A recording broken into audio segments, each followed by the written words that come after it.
नमस्कार, आप देख रहे हैं टीपीवी न्यूज और मैं हूं आपके साथ आयुषी महर्षि। तो देखिए, आज हमारे साथ स्टूडियो में मौजूद है एक बहुत ही खास मेहमान। हमारे साथ मौजूद है खिमसर विधायक नारायण बेनीवाल जी। तो सर, आपका बहुत बहुत स्वागत है हमारे स्टूडियो में। सर, मेरा पहला सवाल आपसे है कि राजस्थान में अभी सबसे ज्यादा चर्चा में है 2023 के विधानसभा चुनाव, तो उसको लेकर आपकी पार्टी की क्या कुछ रणनीति है? देखिए, 2023 के अंदर हम व्यवस्था परिवर्तन के नारे के साथ आरएलपी पार्टी पुरजोर तरीके से इस प्रदेश के अंदर एक राजनीतिक रूप से नई क्रांति की शुरुआत करेगी। 2018 के जो चुनाव थे उस टाइम हमारी पार्टी बिल्कुल नई थी। हम 57 जगह उम्मीदवार उतार पाए, लेकिन जनता का बड़ा प्यार प्रेम और आशीर्वाद हम लोगों को मिला। 3 विधायक चुने गए और कई जगह द्वितीय स्थान पर रहे। ऐसे बहुत सारे प्रत्याशी थे जो 20,000 से लेकर 50,000 तक उन्होंने वोट प्राप्त किए। तो 2023 का जो काल है वो बहुत ही स्वर्णिम काल यदि हम आरएलपी पार्टी के लिए कहेंगे, निश्चित रूप से। इसी के साथ सर, जनता भी ये जानना चाहती है कि आपकी जो पार्टी है वो अकेले चुनाव लड़ेगी या फिर आप किसी के साथ गठबंधन के बारे में सोच रहे हैं? देखिए, इसके लिए तो हमारे सुप्रीमो और हमारा जो कोर कमेटी की जो कोर कमेटी जो है वही मिलकर फैसला करेगी। आने वाले समय में पता लगे, इसके लिए मैं अधिकृत भी नहीं हूँ। हमारे सुप्रीमो हनुमान जी बेनीवाल और हमारी जो कोर कमेटी जो भी फैसला करेगी उसी के अनुसार हम चुनाव लड़ेंगे। जी सर, इसी के साथ मेरा अगला सवाल है कि क्या इस बार आपकी पार्टी 200 विधानसभा क्षेत्रों पे अपने उम्मीदवार उतारेगी या नहीं? देखिए, हनुमान जी जो ब्रांड इमेज है युवाओं का और किसानों का, बहुत बड़ा आशीर्वाद हनुमान जी को मिला है। राजस्थान के अंदर आरएलपी पार्टी के 3 विधायक और एक माननीय सांसद हनुमान जी भी लोकसभा के अंदर प्रतिनिधित्व कर रहे हैं।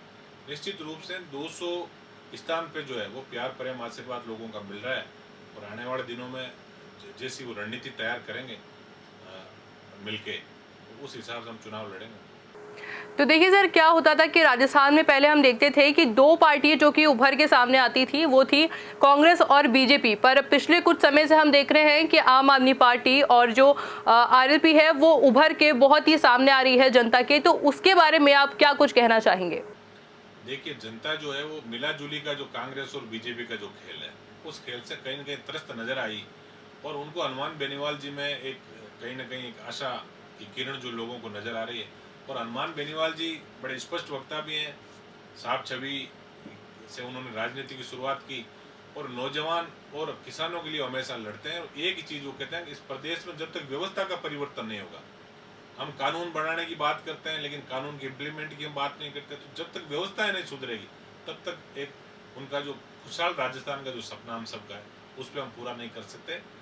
आने वाला समय जो है निश्चित रूप से आरएलपी पार्टी का भविष्य उज्जवल है। प्रदेश के अंदर जब हम हमारे सोशल मीडिया प्लेटफॉर्म पे या जो भी बात करें, आज हनुमान जी के जो भी एक पोस्ट सोशल मीडिया पर आती है उसको लाखों करोड़ों लोग जो उनके फैन फॉलोइंग इतनी अच्छी है और उनकी जो कार्य जो प्रणाली है उसको लेके और आम जो नौजवान है उनको कहीं ना कहीं हनुमान जी को लोग आदर्श भी मानते हैं और निश्चित रूप से वो ये सोचते हैं कि हनुमान जी के हाथ में यदि प्रदेश जाएगा तो निश्चित रूप से इस प्रदेश की खुशहाली की तरफ हम लोग बढ़ेंगे। तो सर, हमने देखा कि इस बार जो अशोक गहलोत जी है उन्होंने किसानों के लिए जो है अलग बजट पेश किया है, कृषि बजट पेश किया गया है। तो उसके लिए आपको क्या लगता है कि किसानों को क्या उसका फायदा मिल पा रहा है या नहीं? देखिए, अभी विधानसभा जब चल रही थी तब माननीय सदस्यों ने और हमने भी आवाज स्थगन प्रस्तावों के माध्यम से, ध्यानाकर्षण के माध्यम से या जो तारांकित और अतारांकित प्रश्नों के माध्यम से जब हमने पूछा तो निश्चित रूप से नए कृषि बजट की बात इन्होंने जरूर बजट के अंदर चर्चा की, लेकिन उसका किसानों को ज़्यादा लाभ नहीं मिल पाएगा जब तक स्वामीनाथन आयोग की रिपोर्ट और हम ये नहीं सोचेंगे किसानों की आय दुगुनी करने की बात है या एमएसपी की खरीद की गारंटी जब तक इस देश के अंदर लागू नहीं होगी तब तक हम चाहे कितने ही बजट नए नए नाम पुकार के, नए नए नाम लिख के, नए नए स्लोगन से हम बजट कैसा ही पेश कर रहे हैं, लेकिन किसानों के हालात में जो सुधार तेजी से होने चाहिए वो नहीं हो रहे। सर, इसी के साथ मैं जानना चाहूंगी कि भ्रष्टाचार पे और महंगाई पे आपकी क्या कुछ राय है?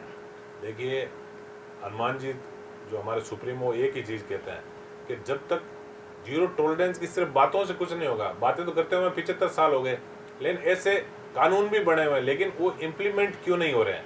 आज कोई व्यक्ति जो है, अब आप इसके अंदर ऐसा नियम बना दिया कि रिश्वत देने वाला और लेने वाला दोनों दोषी है, तो हम ये मुख्य एजेंडे में भी हम रखेंगे। हनुमान जी कई बार मंच से भी ये बात कहते आए हैं, और जो कहीं भी एक उचित मंच होता है उसके ऊपर ये बात जरूर उठाते हैं।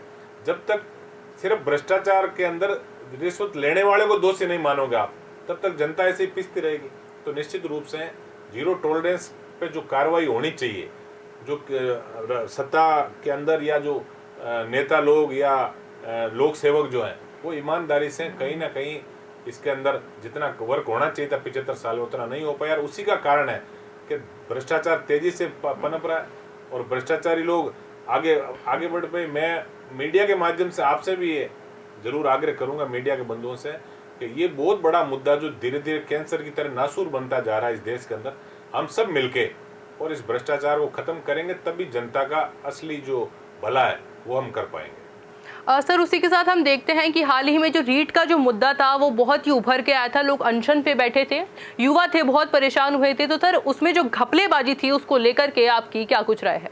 देखिए, भारतीय जनता पार्टी और कांग्रेस जो है उनकी मिला जुली का खेल, जब वो सत्ता में आते हैं तो ये कहते हैं कि जब अगली बार तुम आओ तो मेरा ध्यान रखना, इस बार मैं आया हूं तो आपका ध्यान रखना। तो ये रीट के अंदर भी ऐसा ही हुआ, पहले परिवहन घोटाले में भी ऐसा हुआ कि आरएलपी पार्टी एक ऐसी पार्टी थी जिन्होंने परिवहन घोटाले को लेके सीबीआई जांच की मांग की। हम 3 दिन धरने पे भी बैठे रहे। इस बार रीट के अंदर भी आप लोगों ने देखा और पूरे प्रदेश ने देखा कि रीट के अंदर हनुमान जी बेनीवाल लगातार ये कह रहे थे कि रीट की भर्ती घोटाले की जांच सीबीआई से होनी चाहिए। लेकिन दोनों दलों की कहीं ना कहीं जो मिला जुली का खेल है उसके अंदर यहाँ का जो युवा है वो शोषण उसका होता आया है और उसकी सीबीआई जांच होनी चाहिए थी। रीट दोनों जो भर्ती के जो लेवल थे वो दोनों ही नए सिरे से यदि वापस होते तो निश्चित रूप से युवाओं के साथ एक अच्छा मैसेज भी जाता और युवाओं के साथ न्याय भी होता। लेकिन मिला जुले के इस खेल ने प्रदेश के युवाओं को एक फुटबॉल बना के रख दिया है। तो सर, जो बाड़मेर में एक युवक है जो कि धरने पे बैठा है शहीद स्मारक पर, उसको लेकर के आप क्या कुछ कहना चाहेंगे? देखिए, जो आरटीआई एक्टिविस्ट जो है अमराराम गोदारा, वो काफ़ी दिनों से दबंगों ने उसके साथ जो कृत्य किया कि उसके पाँव में कील ठोक दी, उसके पाँव को जगह जगह से तोड़ दिया। हमारी पार्टी ने शुरू से ही, चाहे विधानसभा के बाहर और अंदर भी, ये हमने उसका मुद्दा उठाने का पूरा प्रयास किया। मैं व्यक्तिगत रूप से भी उसके परिवारजनों के साथ डीजीपी से मिले थे। हम लोग उनकी ये मांगे कि एसओजी जांच होनी चाहिए। आरएलपी पार्टी पूरी तरह से अमराराम के साथ है। न केवल अमराराम, अन्याय कहीं भी होगा, हनुमान जी एक ही चीज़ कहते हैं, अन्याय समाज के किसी भी व्यक्ति के साथ यदि अन्याय होता है तो निश्चित रूप से आरएलपी पार्टी ईमानदारी से उसके साथ कंधे से कंधा मिला के लड़ेगी। और हम अमराराम को जब तक न्याय नहीं मिलेगा तब तक पूरी आरएलपी पार्टी सड़क से लेकर सदन तक उसके पक्ष में समर्थन में खड़ी मिलेगी।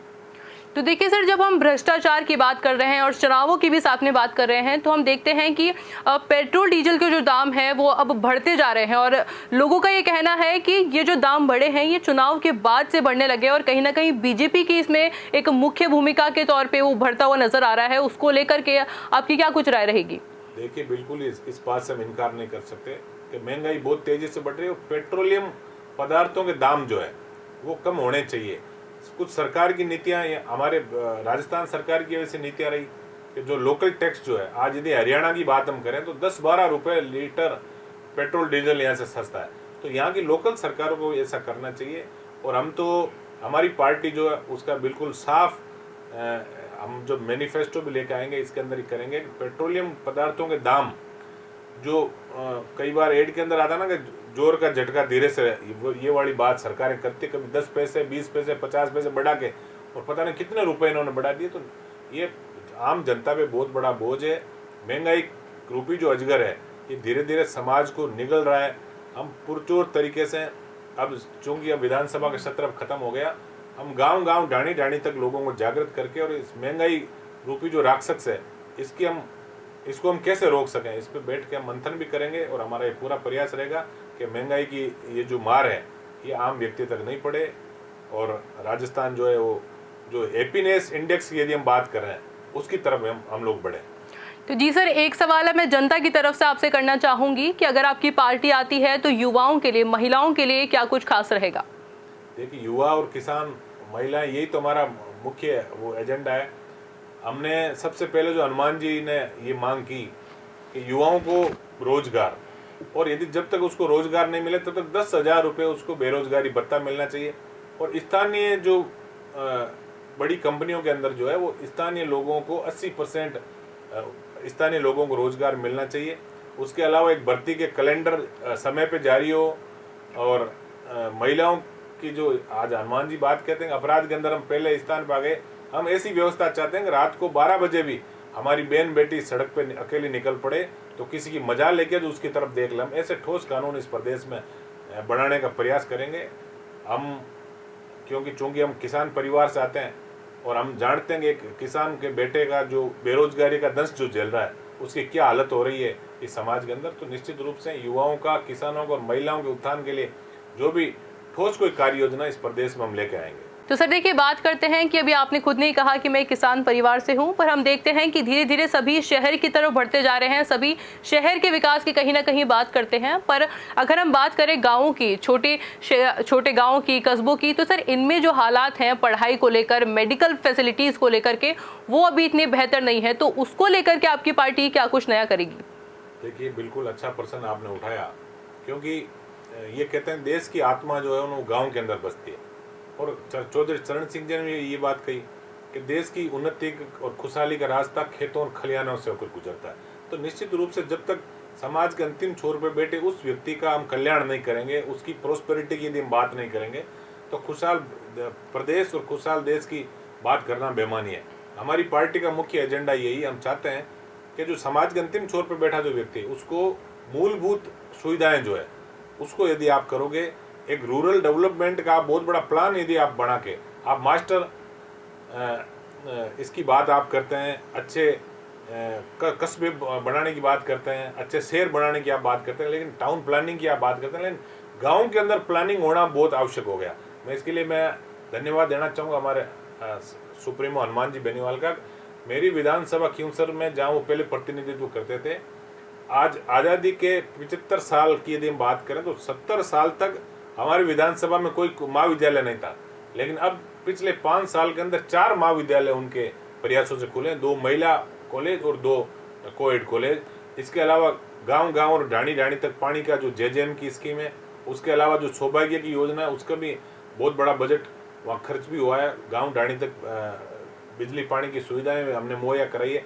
हमारा ये प्रयास है कि मूलभूत जो आवश्यकता जो है, जैसे चिकित्सा, शिक्षा, सड़क, पानी, बिजली, ये सब जब तक आप प्रॉपर तरीके से, मैनेज तरीके से गांव और ढाणी में नहीं पहुंचाओगे, तब तक हर व्यक्ति का ये प्रयास रहेगा कि मैं मेरे बच्चे को अच्छी शिक्षा दूं तो शहर के अंदर जाऊं। तो शहरीकरण जो बढ़ रहा है उसमें कहीं ना कहीं जो मूल जो भावना है लोगों की, भाई गाँव का विकास होना चाहिए, उससे हम दूर हटते जा रहे हैं। हमारी पार्टी का एजेंडा भी रहेगा कि हम शहरीकरण को रोक कर गाँव में बैठे व्यक्ति के रोजगार की वही हम यदि उपलब्धता करा देंगे तो निश्चित रूप से शहरीकरण पर हम रोक लगा सकते हैं। ये हम सब के लिए भले की बात भी होगी।